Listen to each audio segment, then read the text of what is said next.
بسم اللہ الرحمن الرحیم۔ حکایات شیخ سدی۔ ارشیر بافغان ایران کا ایک بادشاہ نے ایک حکیم سے پوچھا، انسان کو دن بھر میں کتنی خوراک کھانی چاہیے؟ حکیم نے کہا 1.5 پاؤ۔ بادشاہ نے کہا اتنی سی مقدار بھلا کیا طاقت دی گی؟ حکیم نے کہا جہاں پناہ، انسان کی صحت کے لیے اسی قدر کافی ہے۔ جو شخص اس سے زیادہ کھاتا ہے وہ غذا کا بوجھ اٹھاتا ہے۔ ایک پرسا اور گویا۔ ایک بدمست گویا رات کے وقت بغل میں بربط لیے جا رہا تھا۔ راستے میں پرسا ملا۔ گوئے نے عالم مستی میں بربط اس کے سر پر دے ماری۔ بربط ٹوٹ گئی اور پرسا کے سر سے خون بہنے لگا، لیکن وہ خاموشی سے چلا گیا۔ صبح ہوئی تو سنگ دل گوئے کے پاس کچھ روپے لے گیا اور کہا کہ میرے بھائی، گزشتہ شب تو مغرور اور مست تھا، اسی لیے تیری بربط ٹوٹی اور میرا سر ٹوٹا۔ میرے سر کا زخم خود ہی ٹھیک ہو جائے گا، البتہ تیری بربط کی مرمت پر روپے خرچ ہوگا، لہٰذا یہ حقیر سا نذرانہ لایا ہوں کہ اپنی بربط ٹھیک کروا لو۔ ایک شخص حضرت داؤد طائی رحمۃ اللہ کی خدمت میں حاضر ہوا اور کہا کہ میں فلاں صوفی کو دیکھ کر آ رہا ہوں کہ شراب پی کر مدہوش پڑا ہے۔ اس کی پگڑی اور جسم کے کپڑے فکے سے لترے ہوئے ہیں اور کتے اس کے گرد جمع ہیں۔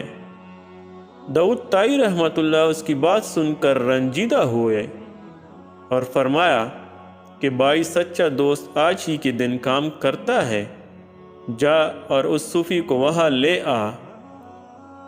اس نے بہت برا کام کیا ہے اور صوفیوں کا نام بگاڑا ہے۔ حضرت رحمت اللہ کا ارشاد سن کر وہ شخص مخمصے میں پڑ گیا اور پیچ و تاب کھانے لگا۔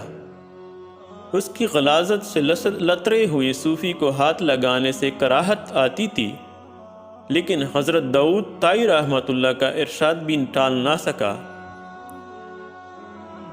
آخر طوعاً و کرہاً جا کر اس مدہوش صوفی کو کندھے پر لا دیا۔ جب بازار سے گزرا تو سارا شہر اس پر امٹ پڑا۔ لوگ طرح طرح کے تمغے دیتے تھے۔ کوئی کہتا تھا ذرا اس درویش کو دیکھو، اس کا تقویٰ پرسائی اور دینداری کے کہنے۔ کوئی کہتا ہے کہ آج کی صوفیوں کو دیکھو کہ شراب پیے ہوئے ایک مدہوش ہے اور دوسرا نیم بے ہوش تف ہے۔ ان کی اوقات پر اور جتنے منہ اتنی باتیں۔ وہ شخص لوگوں کے تنغے سنتا تھا اور خون کی گونٹ پیتا تھا۔ خدا خدا کر کے اس صوفی کی قیام گاہ پر پہنچا اور خود لوگوں سے منہ چھپائے اپنے گھر گیا۔ آج اس کو جو ذلت اٹھانی پڑی، رات بھر اس کے تصور سے کروٹیں بدلتا رہا۔ دوسرے دن حضرت داؤد رحمت اللہ کی خدمت میں حاضر ہوا تو انہوں نے ہنس کر فرمایا، گلی کوچوں میں بھائی کی آبرو ریزی نہ کر، ورنہ زمانہ تیرے شہر میں آبرو ریزی کرے گا۔ چند غریب کسی بنیے کے قرضدار ہو گئے تھے۔ بنیاد تقاضے پر تقاضا کرتا اور سخت ہی سخت وسعت بھی سنا دیتا، مگر غریب برداشت کرنے کے سوا اور کیا کر سکتے تھے۔ ایک دانا نے واقعے سے واقف ہو کر فرمایا، نفس کو کھانے کے وعدہ پر ٹالنا بنیے کو روپوں کی وعدہ پر ٹالنے سے زیادہ آسان ہے۔